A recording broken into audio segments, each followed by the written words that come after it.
어느 날 한 율법 교사가 예수님께 물어왔습니다. 선생님, 무엇을 하여야 영생을 얻습니까?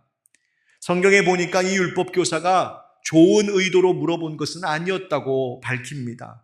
악의적인 동기가 있었습니다. 율법 교사가 어려운 질문을 예수께 하면 예수님이 그거 대답하려다가 말이 꼬여서 혹은 실수로 율법에 어긋난 말을 하게 되면 그것을 책잡아 예수님을 공격하려는 심산이었습니다. 그러나 지혜로우신 예수님께서는 오히려 율법 교사의 질문에 거꾸로 되물으시지요. 율법에서는 뭐라고 기록되어 있고 너는 어떻게 읽느냐 이렇게 물으십니다. 너는 어떻게 읽느냐라고 하는 말씀의 뜻이 무엇이냐면 너는 율법에 기록되어 있는 그것을 어떻게 이해하고 어떻게 늘 외우고 있느냐, 너 스스로 늘 반복해서 말하고 있는 그 율법의 가르침이 뭐냐, 그렇게 물어보신 겁니다. 이에 율법 교사가 대답하죠. 자랑하듯 대답했을 겁니다. 27절, 28절에 대답하여 이르되 내 마음을 다하며 목숨을 다하며 힘을 다하며 뜻을 다하여 주 너의 하나님을 사랑하고 또한 네 이웃을 네 자신같이 사랑하라 하였나이다. 예수께서 이르시되 내 대답이 옳도다. 이를 행하라. 그러면 살리라 하시니. 아멘. 이 율법교사가 역시 율법교사답게 정답을 말했습니다. 하나님 사랑, 이웃 사랑이라고 되어 있습니다. 예수님 그 대답 옳다고 인정하셨습니다. 그런데 예수님께서 옳다 인정하시면서 그 뒤에 덧붙이신 말씀이 무엇이었냐면 이를 행하라. 그러면 살리라 하셨습니다. 네가 율법을 그렇게 읽고 공부하고 그렇게 입에 달달달달 외울 정도로 배웠다 할지라도 행하지 않으면 소용없다는 말입니다. 네가 외우고 심지어 교사로서 지도자로서 다른 사람들에게 가르치고 교육을 시켜도 정작 네가 행하지 않으면 소용없다는 것입니다. 그러니 이를 행하라. 그러면 너 구원 얻는다. 예수님 말씀하셨어요. 여러분, 분명합니다. 믿음과 행함은 분리된 것이 아닙니다. 말씀대로 순종하는 행함이 없는 믿음은 죽은 믿음이라고 말씀하신 그대로입니다. 믿음과 행함은 동전의 양면 같아서 내가 믿는다는 것은 행하는 것이요, 내가 행함으로 나의 믿음을 증명해내는 것입니다. 행함이 없다라면 나는 그저 기독교의 교리를 조금 알고 있을 뿐입니다. 예수님의 이 말씀에 율법교사가 다시 물었습니다. 자기를 조금 더 뽐내고 싶어서 예수님이 이웃사랑이라고 하셨는데 그렇다면 이웃이 누굽니까? 이웃에 대하여 정의해 주십시오. 이에 대한 대답으로 주신 이야기가 바로 오늘 본문인 선한 사마리아인, 여러분 잘 아시는 바로 그 이야기입니다. 강도 만난 자가 길에 쓰러져 거진 죽게 되어 있었습니다. 종교 지도자이고 율법에 능통하며 경건하여서 사람들에게 존경받는다 할 만한 제사장도 레위인도 그 쓰러져 있는 사람을 보고도 피하여 지나갔습니다.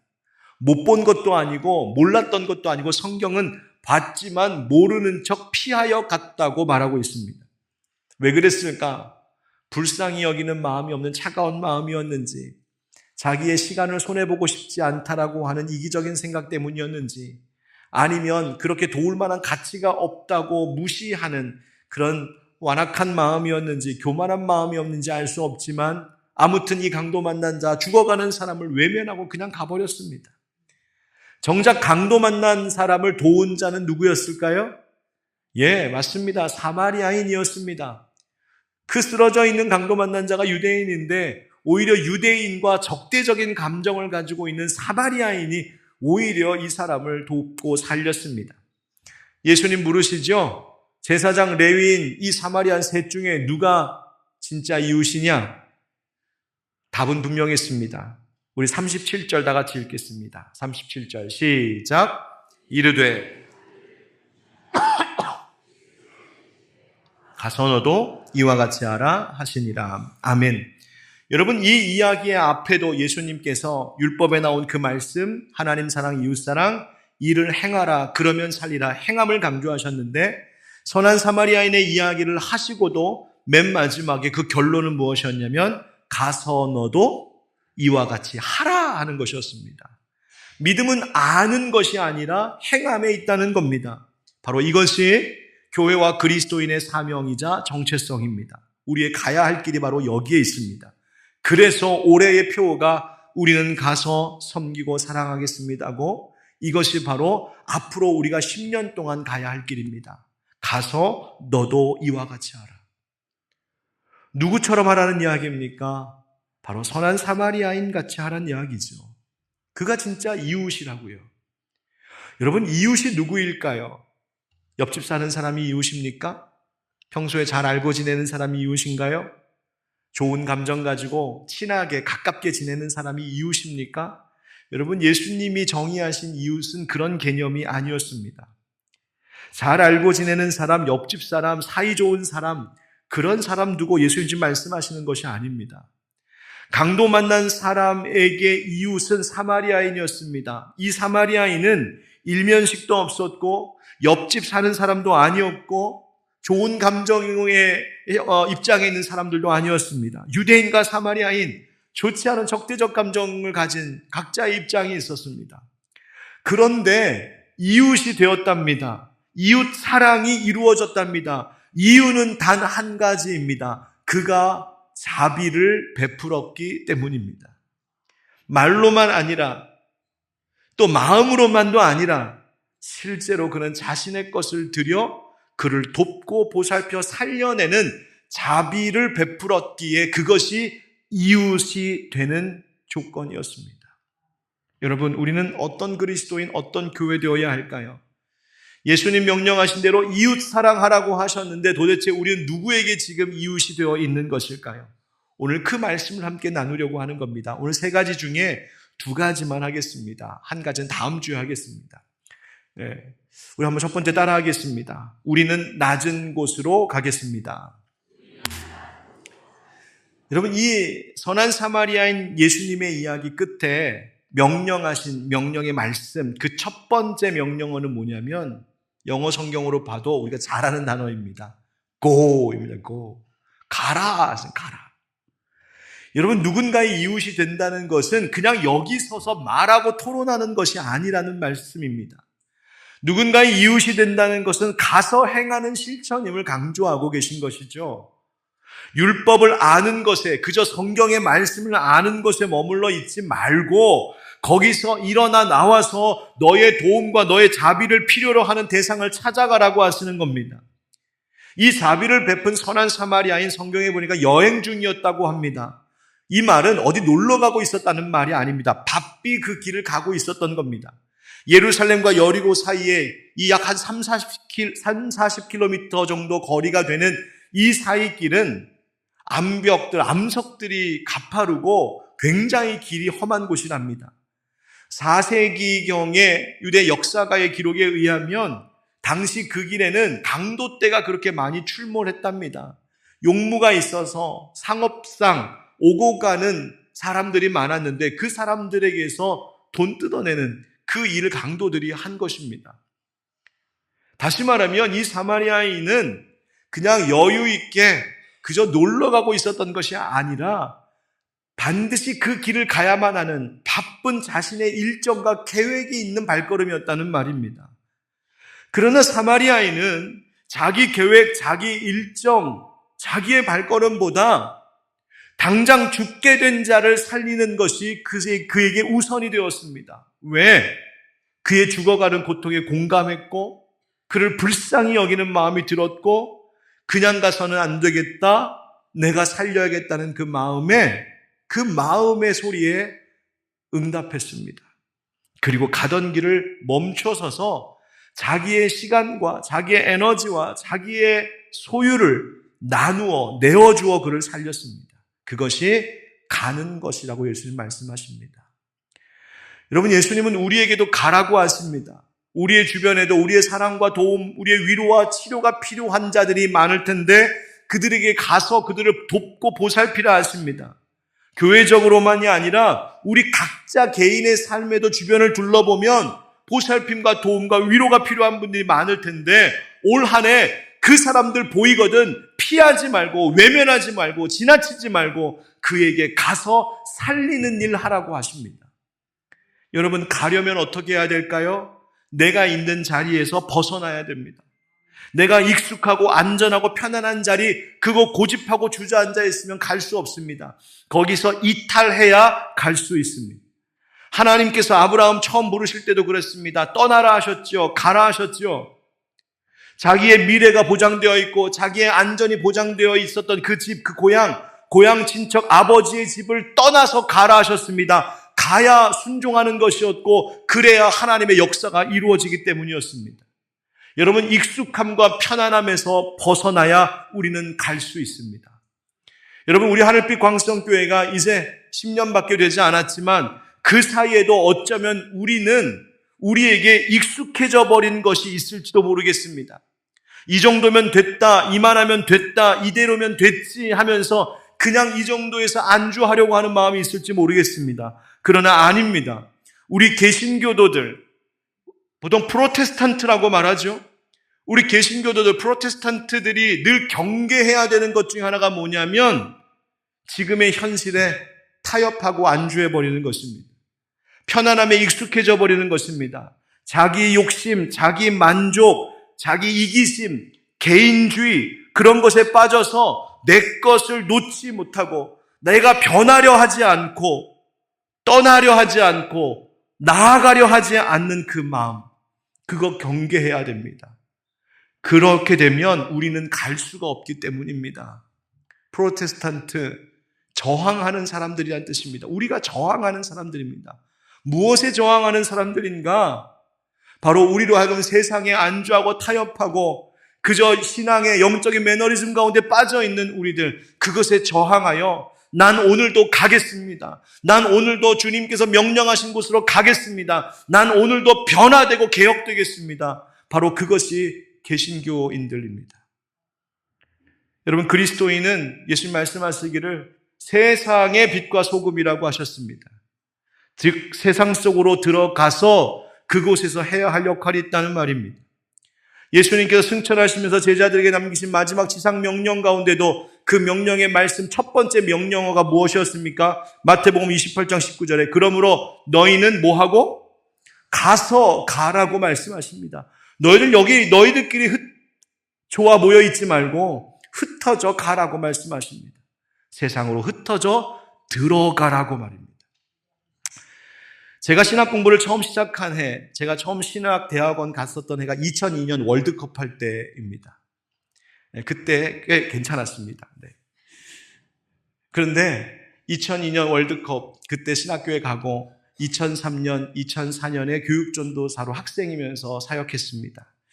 그리고 나서 2005년부터, 그러니까 지금으로부터 정확하게 20년 전부터 전임 사역하기 시작했습니다. 처음 전임 전도사로 그리고 목사 안수를 받았던 교회가 지금도 있는 노원구 태능에 있는 아가페 교회입니다. 바로 저를 목회의 길로 이끌어 주셨던 목사님, 외삼촌 목사님이 개척하셨던 바로 그 교회입니다. 그런데 그 목사님이 신학 공부를 하실 때에, 그러니까 80년대 이야기죠. 그 신학 공부를 하실 때에 항상 학교에서 이러고 다니셨답니다. 나는 앞으로 카페 교회 할 거야. 그러셨답니다. 교회에 카페를 만들겠다는 거예요. 여러분, 지금은 교회에 카페에 있는 게 너무나 자연스럽잖아요. 그렇죠? 그래서 카페에서 함께 차 마시고 교제하는 건 너무 자연스럽지만 당시 80년대 그리고 그 교회에 한참일 땐 90년대 초반까지만 해도 한국 교회는 아직 카페를 교회 안에 만든다는 게 너무 낯설고 오히려 굉장히 급진적인 것으로 여겨졌던 일이었습니다. 그래서 이상한 눈으로 볼 정도였어요. 아니, 교회에 무슨 카페를. 그래서 당시 한국 교회에서 거의 처음으로 교회 카페를 시작하시고 문화 선교를 시작하셨던 분이 바로 이 목사님입니다. 그래서 당시에 좀 깨어있는 앞서가는 많은 젊은 목회자들이 탐방하러 왔었습니다. 그런데 그 카페의 역할이 무엇이었는지 아십니까? 그 카페의 역할은, 교회의 카페가 생긴 역할은 단지 성도들끼리 모여서 교제하라고 있는 곳이 아니었습니다. 그냥 성도들끼리 모여갖고 우리끼리 수다 떨고 차 마시면서 그렇게 사랑방 하라고 만들어 놓은 것이 아니었다는 말입니다.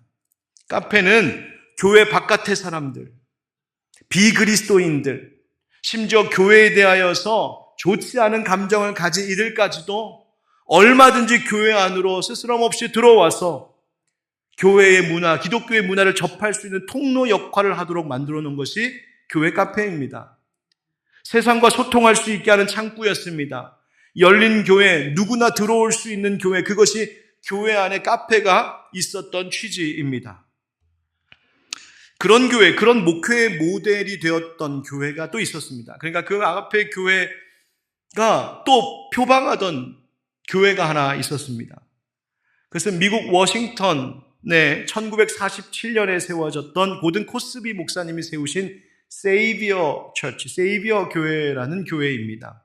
이 세이비어 처치, 이 교회가 그렇게 출발하여서 수많은 지역사회를 살리는 사역들이 펼쳐져 나가고 이제는 나중에는 빈곤 퇴치, 노숙자들 돕는 일, 아동교육, 빈민들을 위한 주택 임대사업 등 작은 교회가 엄청난 일을 해나가기 시작합니다. 그리고 이제는 예수님께서 가라, 흩어져서 가라 명하신 대로 더 깊이 세상 속으로 들어가기 위해 작은 공동체들로 그 세이비어 교회 공동체의 정신을 받아 이어가고 있습니다. 여러분, 시대가 바뀌어서 목회와 사역의 방법들이 참 다양해졌고 교회의 모습도 많이 달라지고 있지만 여전히 세상 속으로 들어가라 하시는 우리 주님의 명령은 동일합니다.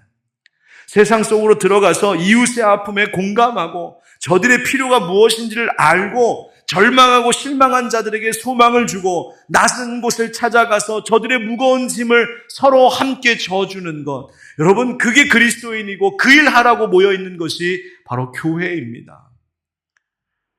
갈라디아서 6장 2절에 너희가 짐을 서로 지라 그리하여 그리스도의 법을 성취하라 말씀하십니다.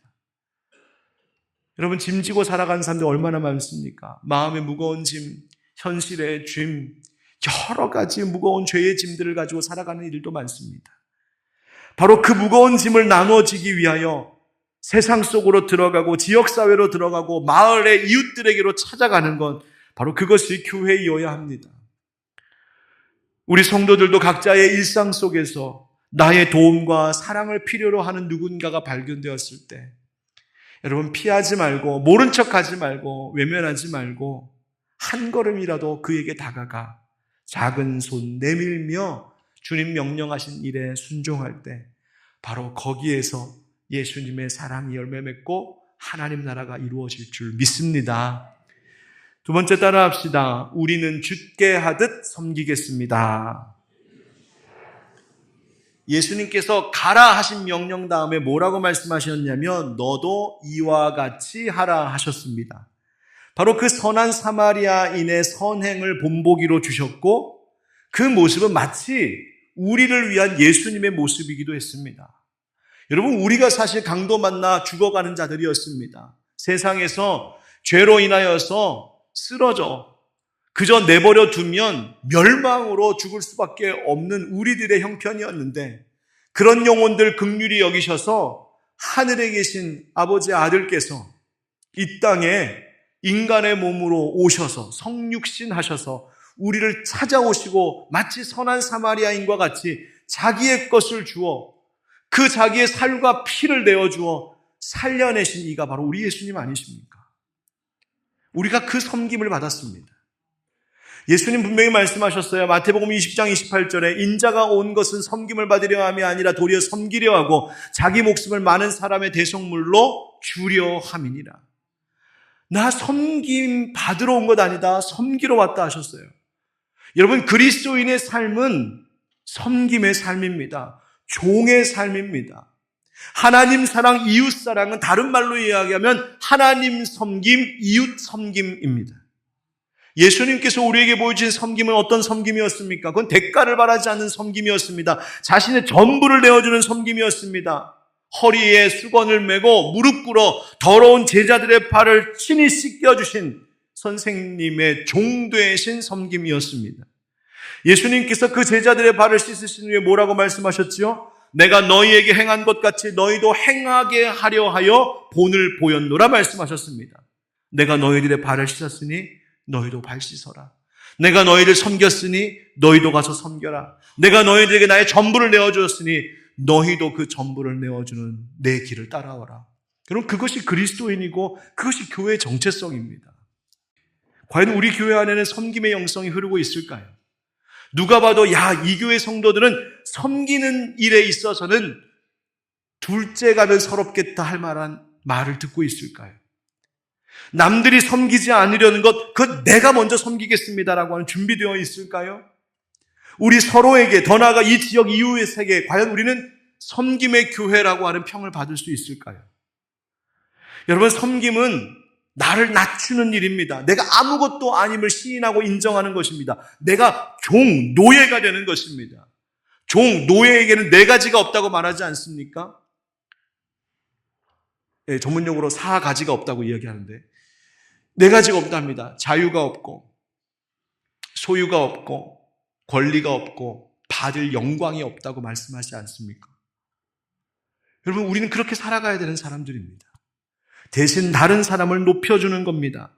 다른 사람 인정하고 존중하고 잘한다 칭찬하고 영광은 다 다른 사람에게 돌리는 것, 그게 바로 종입니다. 여러분, 사실 생각해보면 우리는 지금까지 누군가의 섬김 속에 살아왔습니다. 태어날 때부터 섬김받으며 살아왔습니다. 여러분, 태어나서 스스로 기저귀 갈고 알아서 밥 챙겨 먹고 사신 분 계세요? 아무도 없잖아요. 누군가가, 우리 부모님이, 우리 어른들이 날 섬겨주셨으니 내가 살 수 있었습니다. 우리가 먹는 식탁 위에 음식만 봐도 그렇습니다. 그 소박한 식탁일지라도 그 음식이 거기에 올라오기까지 누군가가 섬기지 않았으면 우리는 먹을 수 없는 것들입니다. 우리는 모든 다른 사람들의 섬김 속에 존재합니다. 내가 그리스도인이 될 수 있었던 것도 누구가 예수님의 사랑으로 섬겨주었으니 내가 믿음을 가질 수 있었고 하나님 자녀 될 수 있었던 것이죠. 섬김이 이 세상을 가능하게 만듭니다. 지난 10년 동안 우리 사랑하는 성도님들이 열심히 섬겨주신 것 정말 감사드리고 하나님 기억하실 줄 믿습니다. 맡은 직분과 사명으로 섬겨주시고 굳은 일, 남들 하지 않는 일, 여러 봉사의 일, 시간과 물질을 내어놓는 일들도 섬기셨습니다. 어려운 이들을 돕고 선교사님들과 기관들을 돕고 지역사회와 기관들과 협력하여 돕기도 하고 올해부터는 이 지역에 있는 외국인들 고양시 다문화 가족 지원센터를 우리가 수탁받아 섬기게 되었습니다. 여러분, 왜 이런 일 해야 할까요? 그 일이 교회가 있는 이유이기 때문입니다. 돌봄이 필요한 이웃들이 아직도 많습니다. 홀로 사시는 노인들, 몸과 마음이 아파서 상담과 치유가 필요한 분들, 방황하는 아이들과 청소년들, 자살 충동에 빠져 있는 아이들, 생활에 어려움이 있는 이들, 중독에 빠져 있는 이들, 해외 노동자들, 다문화 가정들, 그리고 영적으로 방황하고 쓰러져 있는 분들, 선한 사마리아인의 손길이 필요한 분들입니다. 바로 그 일 하라고 하나님은 우리에게 올해를 주셨습니다. 사도 바울이 이렇게 권면합니다. 에베소서 6장에 눈가림만 하여 사람을 기쁘게 하는 자처럼 하지 말고 그리스도의 종들처럼 마음으로 하나님의 뜻을 행하고 기쁜 마음으로 섬기기를 누구에게 하듯 주께 하듯 하고 사람들에게 하지 말라. 모든 일에 우리 예수님 섬기듯 섬기라 하십니다. 기독교의 격언 중에 이런 말이 있습니다. We are saved to serve. 우리는 구원받았습니다. 왜? 섬기라고 구원받았습니다. 바로 섬김이 주님이 우리를 구원하신 이유랍니다. 사랑하는 성도 여러분, 올 한 해 우리 하늘빛 광성교회가 그리고 앞으로 10년 하나님 가라 하시는 곳 가서 나의 것을 드려 섬기는 교회로서 그렇게 쓰임받는 우리 교회, 우리 모든 성도님들 될 수 있기를 구주 예수님의 이름으로 축원드립니다.